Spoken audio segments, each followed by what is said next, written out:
6월 3일이면은 대통령 선거가 있습니다. 이번 대통령 선거는 국운을 결정할 중요한 선거가 됩니다. 이런 국가적인 큰 대사를 앞두고 우리들은 성경적인 기준에서 어떤 지도자를 뽑을 것인가 생각을 해보고자 합니다. 최고 지도자, 대통령이나 대기업의 총수나 이런 최고 지도자에 대한 연구, 거기에 대한 책을 동양에서는 제왕학이라 그럽니다. 제왕학.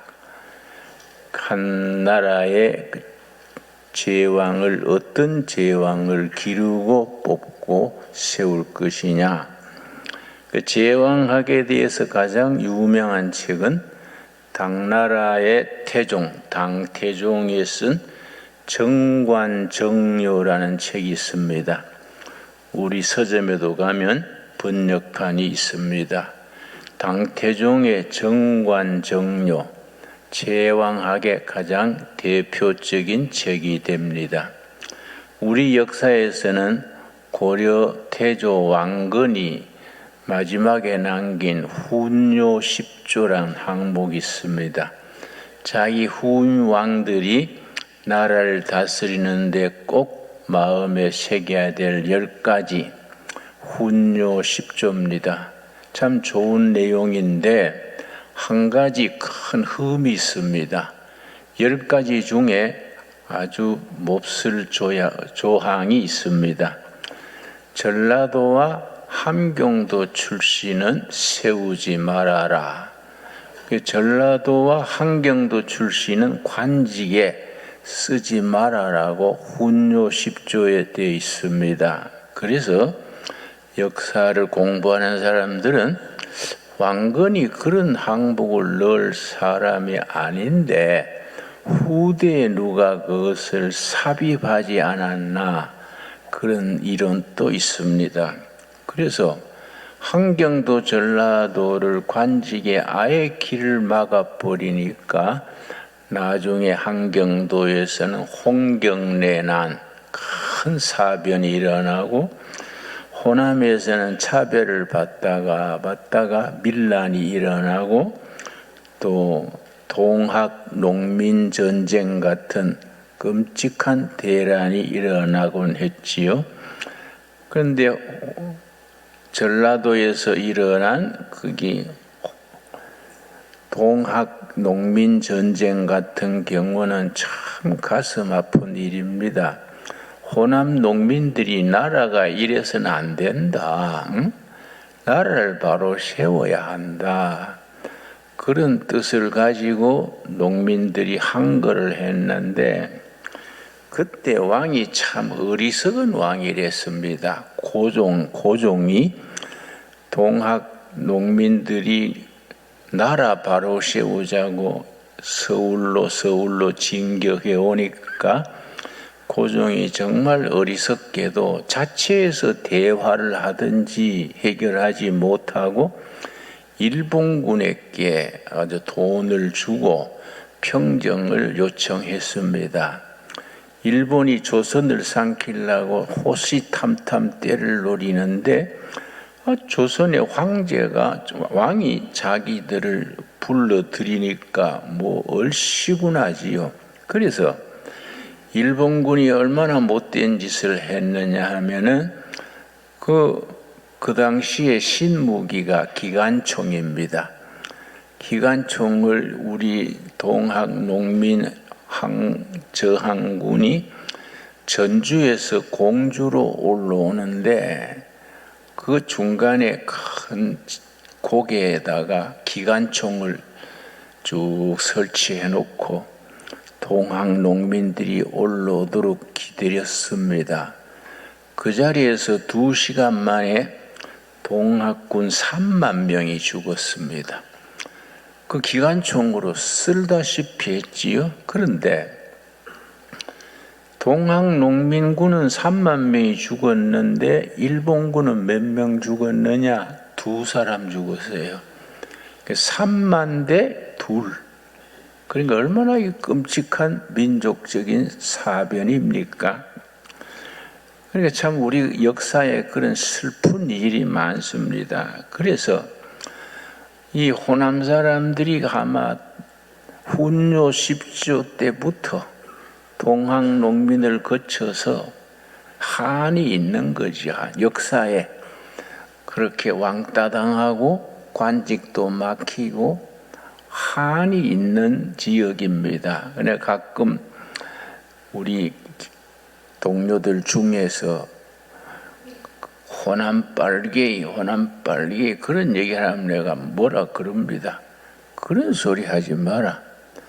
호남에도 다 자유민주주의 하자는 거이지 쌓여온 한을 풀어줄 생각을 안 하고 그런 식으로 말하면 되느냐. 예를 들어서 우리 5.18 민중항쟁이 있습니다. 우리 5.18 사건 때 금남로에 민주주의 하자는 시민들의 피를 흘렸는데 그걸 신군부 그래요. 전두환, 노태우 이런 세력을 신군부라 그럽니다. 그걸 진압을 하면서 피차에 살상을 많이 일으켰습니다.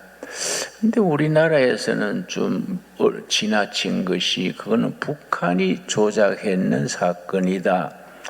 그런 말 하지만은 꼭 그렇게 생각하면 안 됩니다. 민주주의 하자고 농민들이 그렇게 호남 광주 시민들이 한 거이지 그 중에 북한이 이용하려고 그런 분자를 심었을 수는 있지요. 그래서 광주 민중항쟁에 그때 금남로에 무슨 글이 붙었냐면은 북괴는 오판 말라. 그걸 빌딩에 써붙였습니다. 우리가 공산주의 동조해서 이런 거 아니다. 우리는 민주주의 하자는 거다. 그래서 북괴는 오판 말라. 그런 현수막이 붙고 그랬었습니다. 이런 것들이 이제 쌓인 비극이지요.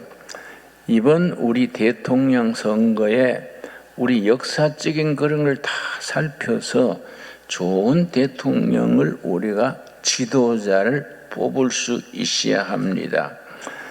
우리 서양에서는 동양의 제왕학에 해당하는 분야를 요즘은 대통령학이라 그럽니다.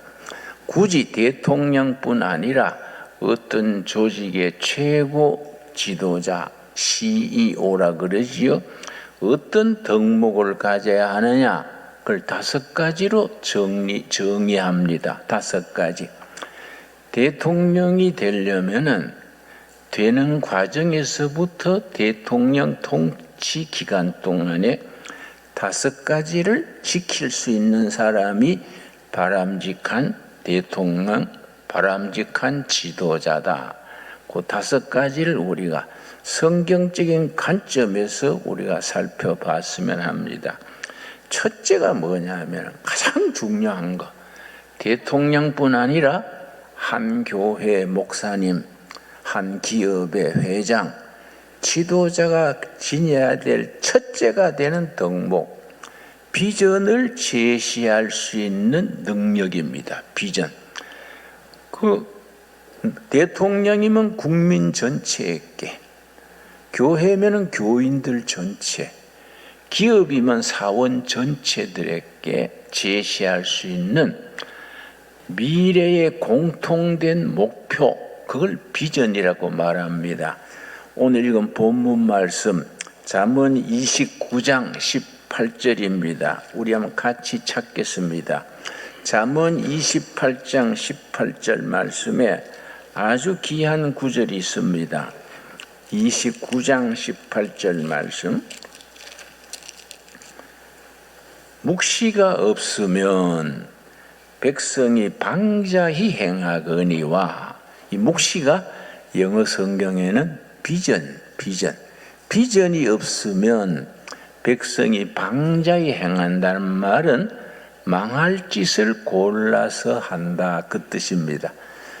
지도자가 비전을 제시하지 못하고 그 시대 전체가 바라보고 나가야 될 공통된 미래의 목표가 없으면은 백성들은 망할 짓을 골라서 하거니와 율법을 지키는 자는 복이 있느니라. 하나님의 법을 지키고 사는 백성, 그런 기업, 그런 교회는 복이 있다고 했습니다. 비전이라는 것. 그래서 요즘 대통령 선거한다고 그걸 하지요. 서로 대담을 하지요. 텔레비에서 서로 후보자들이 나와서 대담하는 걸 나는 다른 프로는 잘 못 들어도 그거는 꼭 시간 되면 꼭 듣습니다. 저 후보가 무슨 얘기를 하느냐. 내가 참 안타깝게 생각하는 것은 이 사람 저 사람 할 것 없이 상대방을 공격하는 데 시간과 에너지를 소비해요. 누구는 뭐이 나쁘다, 과거가 어떻고 뭐이 나쁘고. 내가 참 그걸 보면은 참 답답한 생각이 들어요. 다 어차피 다 50보 100보 다 나쁜 거는 다 통일된 거니까 그 중에서 덜 나쁜 사람 뽑는 것이 국민의 판단이지요. 그런데 중요한 건 뭐이냐? 미래를 얘기하는 사람이라야 돼요. 미래를 얘기하는 사람. 우리 민족이 지금은 어렵더라도 허리띠 졸라매고 하루 3끼 못 먹고 2끼 먹어도 밥 못 먹고 죽 먹어도 미래에 희망을 줄 수 있는 그런 지도자, 그걸 비전을 주는 지도자라고 말합니다. 국민 전체가 지금은 힘들어도 그걸 바라보고 나갈 미래의 목표, 그게 비전이라고 말합니다. 그래서 지도자가 하는 몫은 자기 부지런히 무엇을 치는 게 아니라 좀 게으른 듯 한 게 좋아요. 생각하고 묵상하고 기도해서 이 나라가 어느 방향으로 가야 된다. 100년 후에 이 나라는 어떤 나라가 돼야 한다. 그걸 위해서 교육은 어떻게 해야 되고 청년들은 어떤 꿈을 심어줘야 되고 국가 경영을 어떤 방향으로 나가야 된다. 그게 최고 지도자의 몫이지요. 그래서 첫 번째가 비전을 제시할 수 있는 능력. 내가 참 답답해서 내가 아는 후보자 중에 한 분 만나가지고 그걸 언급한 적이 있습니다. 텔레비에 나가서 국민들한테 그런 얘기 하지 말고 자꾸 다른 사람 비방하는 얘기 들으면 나는 마음이 슬프다. 응? 그런 거 말하지 말고 우리 국민 전체가 같이 바라보고 나갈 목표, 이걸 통일한국 시대의 위대한 코리아를 어떻게 건설하자, 그걸 얘기합시다. 네, 그렇게 일러준 적도 있습니다. 근데 그 무대에 서면 또 그게 잘 안 되는 모양이에요. 상대방이 자기를 걸고 두면 막 열받아가지고 네가 그러면 나는 못하나 하고 뭐 어릴 때 옛날에 뭐 그런 걸 끄집어내느라고 아휴 저거 생각 자료 모으느라고 고생했겠다. 응? 참 그런 게 참 슬픈 일이지요. 두 번째 뭐냐면은 그런 미래 비전을 국민들에게 설득할 수 있는 설득력이요. 민주주의는 설득해야 됩니다. 민주주의는 시끄럽습니다.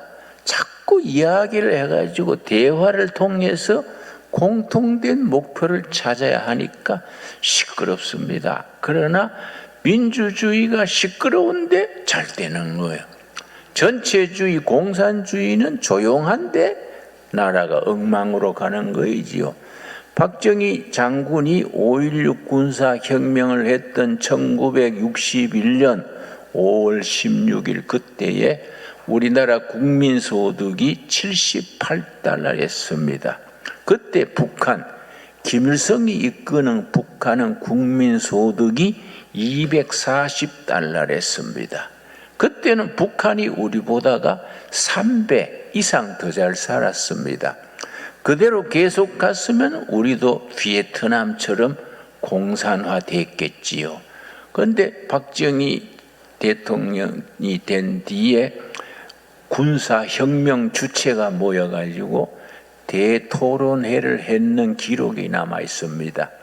뭘 토론했느냐 하면은, 자, 우리가 혁명을 성공했는데 앞으로 국가 경영, 경제를 민족 자립 경제를 할 것인가, 해외 수출 경제를 할 것인가, 해외 개방 수출을 주도로 하느냐, 민족 주체성을 살려서 자립 경제를 할 것인가. 그래서 군사혁명 주체들은 민족주의적인 성향이 강해가지고 10명 중에 7명, 8명은 민족 자주 경제하자고 그랬어 합니다.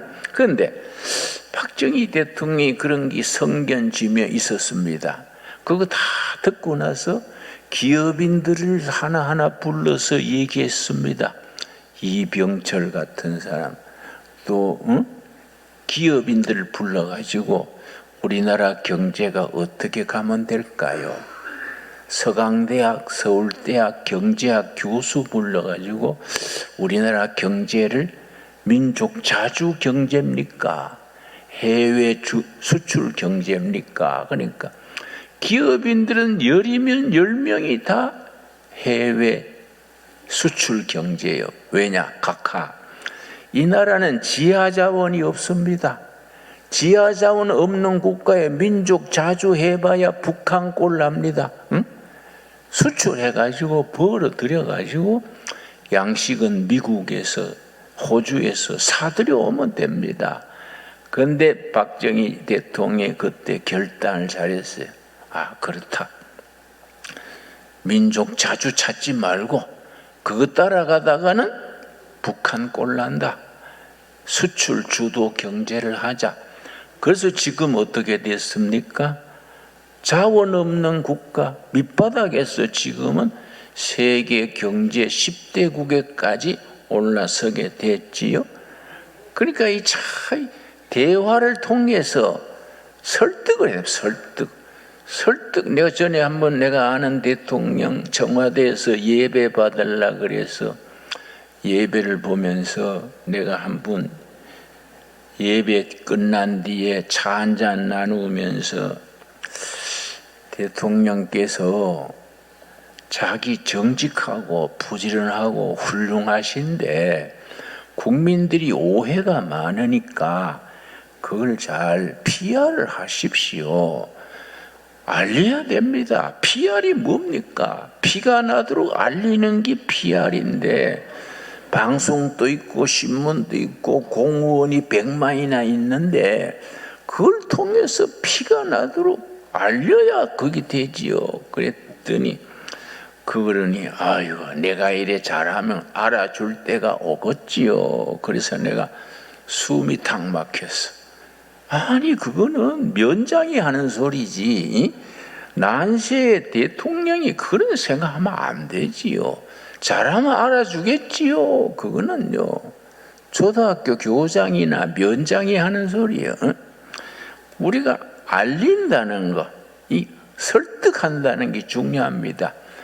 여러분 성경 복음서를 자세히 읽어보면 예수님의 방법이 상대를 설득하는 방법이지요. 그래서 예수님이 마태복음 16장 보면은 사람들이 나를 누구라 하냐? 15절이지요. 세상 사람들은 나를 누구라 하냐? 너희들은 나를 누구라 하느냐? 그러고 아주 서민들이 알아듣기 쉽게 공중 나를 참새를 봐라. 들의 할미꽃을 보라. 이렇게 아주 주위에 있는 쉬운 문제를 가지고 그 군중들에게 가슴에 닿는 얘기를 얘기해가지고 국민들이 마음속에 어떤 감동, 영감이 오게 했지요. 그래서 이 설득력이란 게 참 중요합니다. 그러니까 여러분 부부싸움 자주 하는 집안 있지요? 특별히 한국 남자들은 경상도 남자들이 대표적인데 뭐 소리부터 질러요. 응? 응? 그러지 말고 응? 차근차근 대화해야 되지요. 근데 한번 우리 아들 둘하고 내가 바쁘게 다니니까 대화할 시간이 없어서 한 분은 날 시간 잡아가지고 아들 둘 불러서 저것만한테 차 석 잔 끓여다 주시오. 삼부자간에 대화 좀 해야겠습니다. 그랬더니 우리 큰아들이 아버지 청년들이 대화를 뭐라 하는지 아세요? 뭐인데? 대놓고 화내는 걸 대화라 그래요. 아버지 그래 할 건 아니지요. 그래서 내가 같이 웃었는데, 그래서 이제 모처럼 삼부자가 앉아가지고 차를 마시는데 안 하던 대화가 또 갑자기 되냐 이거야. 아버지한테 할 말 없니? 가만히 있어요. 뭐 말이 오고 가야 되는데 내가 뭐 물으면 단답으로 대화가 안 돼요. 그래서 내가 하도 따분해서 가서 공부해라 보내버렸어요. 이 대화란 게 이 생활이 돼야 됩니다. 부부간에도 그렇다. 부부간에 특별히 남자들, 특별히 경상도 남자들 이 자각해야 돼요. 대화할 줄 알아야 된다. 세놓고 소리부터 지르지 말고. 여러분 혹시 날 보고 하는 소리 같네 그런 분 없습니까? 세 번째가 뭐냐면, 세 번째 이 중요한 거, 세 번째 열정이에요. 열정, 패션, 열정. 나라를 이끄는 일에, 기업을 이끄는 일에, 교회를 목회하는 일에 통째로 인생을 거는 겁니다. 이거 하다가 죽자. 이 열정이요, 패션. 한국 사람들이 가지는 세계적인 장점이 세 가지가 있습니다. 첫째는 세계가 알아주는 장점입니다. 첫째는 부지런한 거. 둘째가 열정이요. 열정 있는 국민. 신바람 나면 사람 죽을까 봐 겁나잖아요. 막 밤낮 그거 하다가 막 지치고 막 병들어도 매달리는 거예요. 열정 있는 국민. 여러분 독일의 헤겔이라는 유명한 철학자가 있었는데 역사 철학이라는 참 불후의 명작을 남겼습니다. 역사 철학의 마지막 구절이 뭐냐 하면은, 내가 길고 긴 세계 역사를 보건대 어떤 사람이 그 시대를 이끌어가고 성공적인 통치자가 됐느냐, 딱 한마디요. 열정 있는 사람, 패션이 있는 사람이 그 시대를 이끌었다. 참 그건 명문장입니다. 한국인은 부지런하지요, 총명하지요, 그리고 열정이 있지요. 열정. 여러분 우리가 그런 사람을 선택해야 됩니다. 그런 사람 누가 그러냐. 네 번째가 역시 중요한 건데 도덕적 일관성. 그래요.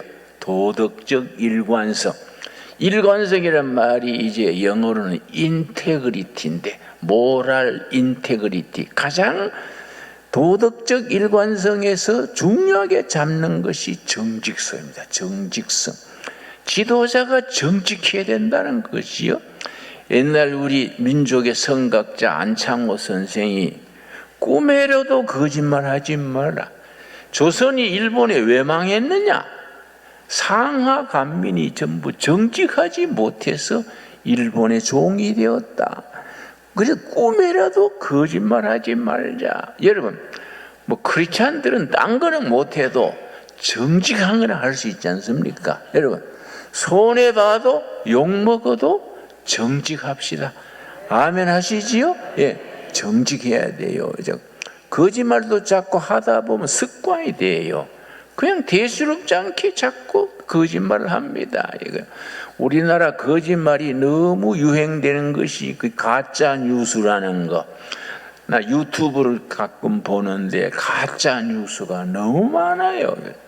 거짓 소문을 퍼뜨리고 거짓말을 하고, 그런 게 사라지지 않으면은 선진국으로 갈 수가 없지요. 그런데 우리 대통령 선거 나온 사람들, 후보자들 중에 거짓말을 하냐 안 하냐 그걸 살펴야 돼. 그걸 살펴가지고 일관성 있는 사람, 한결같이 자기의 진실성을 지킨 사람, 무조건 그 사람 찍어야 돼. 무조건. 자, 다섯 번째 뭐냐 하면은 이 중요한 거이지요, 여러분. 내가 다섯 번째 들어가기 전에 일관성에 대해서 한마디 더 하고 싶은 것은, 영어로는 정치가에 대해서 단어가 둘이 있습니다. politician, statesman, 이 단어가 완전히 의미가 다릅니다. politician은 정상배, 정치꾼입니다. 정치꾼. 자기 목표를 달성하기 위해서 수단 방법을 안 가리는 정상배를 politician이라 그러고, statesman은 국가 경영의 경세가, 경륜을 가지고 나라를 바로 이끄는 사람을 statesman이라 그럽니다. 그러니까 우리가 정상배를 뽑으면 안 되는 거예요.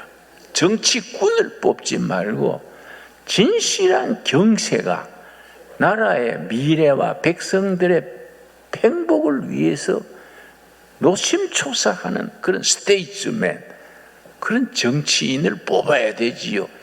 대충 짐작이 가지 않습니까? 안 그렇습니까? 내가 뭐 새삼스레 누구는 어떻고 그렇게 말할 생각은 없습니다. 우리 각자가 자기가 판단을 해야지요. 여러분, 미국의 역대 대통령 중에 학력이 제일 낮으면서 제일 존경받는 대통령이 링컨 대통령입니다. 링컨이 그 일리노이 시카고 부근의 시골서 자랄 때에 가난해가지고 어떤 상점에 점원으로 들어갔습니다. 이렇게 뭐 농자재 파는 그런, 그리고 이제 뭐 사비니, 뭐 대패니 이런 거 파는 그게 점원으로 들어갔는데, 추운 겨울에 눈이 쌓인 날 멀리서 한 30km 떨어진 데서 온 사람이 농기계를 사갔는데 계산을 잘못해가지고 돈을 덜 내줬어요. 그러니까 뭐 10만 원을 내줘야 된다 하는데 자기가 계산을 잘못해가지고 5만 원밖에 예를 들어서 못 준 거지요. 나중에 그걸 알고서는 그 추운 겨울에 눈 속에서 그 30km를 걸어갔어요. 걸어가가지고 계산 잘못된 것을 가서 계산을 잘못해서 거스름 돈을 덜 들여서 내가 계산하러 왔습니다. 그러니까 농장 주인이 감동을 해버렸어. 그래서 그 농장 주인이 링컨 평생의 후원자가 됐습니다. 그 링컨이 대통령 됐을 때에 강단에 앉는 몇 사람 중에 그 농장 주인을 모셨어요. 그 평생 후원자가 됐지요. 정직이 가장 중요한 정책이고 가장 뛰어난 인격이지요. 여러분, 우리 둘의 가족들은, 신강 둘의 가족들은 딴 건 못해도 정직합시다. 좋습니까? 또 자녀들을 그래 가르쳐야 돼요. 예. 내가 신학교에 가서 내가 질색한 것이, 신학생들이 컨닝을 하는 거예요. 그래서 내가 쇼크를 먹어가지고, 천국 갈 때 컨닝해서 갈라 하냐? 한국의 영적 지도자가 될 사람이 컨닝을 하면 어떡하냐? 다시 하면 내가 그걸 공개하겠다. 그랬더니 김진홍 전도사가 내가 등록금을 내서 뭐가 그걸 하냐? 무슨 권리로 하냐? 내가 알아서 하지. 그래. 알아서 하는 게 그래 까재미 눈을 해가지고 컨닝하냐? 응? 여러분, 우리나라 교계의 비극이 뭐냐? 전국 신학교 중에 평균으로 30%가 컨닝해요. 목사 중에 30%는 컨닝해서 된 사람들이에요. 그러니까 이게 얼마나 비극입니까? 여러분, 우리 교회 당회장이 컨닝파가 왔다고 생각해 보십시오. 그 얼마나 그 참 슬픈 일입니까? 안 그렇습니까? 그러니까 목사 청빙할 때 뭐 박사냐 석사냐 그거 볼 거 아니요. 석사, 진짜 석사는 스데반 석사지요. 돌에 맞아 죽어서 석사 아닙니까? 그러지요. 박사가 베드로 박사 아닙니까? 방에서 못 죽고 밖에서 죽으시 박사지요. 그렇지요. 그런 건 안 알아봐도 괜찮아요. 컨닝 했냐 안 했냐. 동기생 만나보면 다 알아요. 누구는 컨닝파다, 누구는 아니다. 심각한 문제입니다. 예. 끝으로 한 가지 더 덧붙일 것은 바른 판단의 과감한 실천력. 판단을 잘못하면 실천력이 있어도 그거는 기초가 안 되면 안 되지요. 여러분, 내가 지역사를 보니까 담 넘어 댕기던 도둑도요, 얼마나 열심히 담 넘어 다녔는지, 얼마나 실천력이 있는지 다 잠든 밤중에 담 넘어가는 겁니다. 내가 가지고 들어본 한방에 살았는데, 담 넘어가면은 신발장을 먼저 본대. 신발장을 열어보고 막 정리정돈이 딱 잘 돼 있으면 나와버린대요. 그런 집은 잠기도 없고 집에 현찰도 없고 그런 집은 나와버린대. 신발이 막 여름신 겨울신 뭐 우산 막 뒤섞여 있으면 그건 내 집이다 생각하고 턴다는 거예요. 그 다 털고 거기서 차 한 잔 끓여 먹고 나와도 그런 집은, 그런 마누라는 잠도 깊어가지고 그냥 다 털어가는데 코를 골고 있다는 거예요. 그래, 난 신방 가면 신발장 검사합니다. 이 집이 신발장이 어떠냐, 도둑이 들 집이냐 안 들 집이냐. 실지입니다. 실지. 여러분, 바른 판단에 과감한 실천력 합쳐야 되지요. 다니엘서 6장 3절 보겠습니다. 다니엘서 6장 3절 말씀. 다니엘이 뛰어난 참 인물인데 6장 3절에 다니엘은 6장 3절 마음이 민첩하여, 민첩 거기에 줄을 칩시다. 민첩하여 총리들과 고관들 위에 뛰어남으로 왕이 그를 세워 전국을 다스리게 하고자 한지라. 다니엘이 민첩했다. 이건 두 가지가 합친 단어입니다. 그걸 합성어라 그래요. 바른 판단력 더하기 실천력 합쳐서 민첩입니다. 민첩. 다니엘이 판단을 잘하고 실천을 과감하게 그게 어디서 왔느냐? 소년 시절부터 기도 생활, 또 자기 관리를 철저히 해야 됩니다. 가요 관리. 그래서 식사 관리, 운동 관리, 자기 주변 관리, 이런 걸 다니엘은 그걸 지켰지요.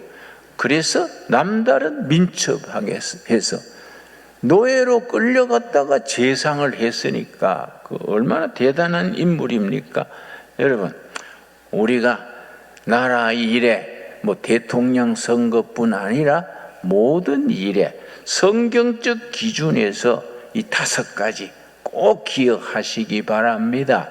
그런 일꾼이 다음 6월 3일 대통령으로 뽑힐 수 있도록 기도해야 되겠고, 우리 자신도 투표할 때 마음에 새겨야 되겠습니다. 기도하겠습니다. 하나님 감사합니다. 때를 따라 도우시는 아버지 은혜로 오늘 또 주님 전에 나와 거룩한 예배를 드립니다.